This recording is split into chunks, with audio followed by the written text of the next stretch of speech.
God's silence doesn't mean he's gone. In fact, his hidden silence may be the most profound moment of his presence. When you feel like he's distant, when the heavens seem closed, you might think God has abandoned you, but nothing could be further from the truth. It's a dangerous lie that you believed, one that distorts the depth of his care for you. The shocking truth is that silence isn't abandonment. It's an invitation to trust in the unseen. In Psalm 139, verses 7 to 10, David declares, "Where can I go from your spirit? Where can I flee from your presence?" He's telling you that God's silence is not absence, but a sign that he's closer than you think, working in ways you cannot yet comprehend. The silence is not empty. It's a deep, divine strategy. God's ways are higher, and sometimes he's preparing something greater in the silence. Isaiah 55 verses 8 to 9 warns us that his thoughts and ways are beyond ours, meaning he doesn't need to speak audibly to be at work. It's in the quiet that he refines you, building patience and endurance as you wait. Just like the way a farmer waits for crops to ripen in the unseen soil, James 5 verse 7.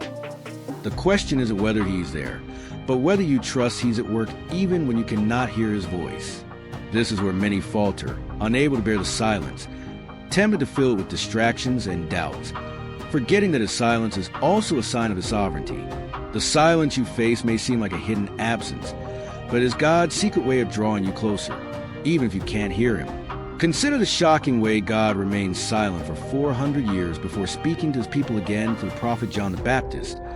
His silence was not neglect, it was preparation. And that same silence may be setting the stage for a new season in your life, one that you can't even imagine yet. Remember, God is a God who listens, who hears every cry of your heart. He does not leave you or forsake you. Hebrews 13 verse 5. His silence is not an empty void, but a promise that he is orchestrating something greater. Even in your most desperate moments, when you feel like you're on your own, his silence is his presence, hidden but steadfast. The real challenge lies in what you do in those quiet moments. Will you press in and wait on his timing, or will you give in to the lie that he's gone?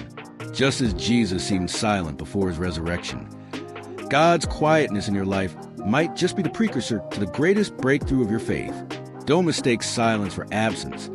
God is still speaking, even when his words are yet to come.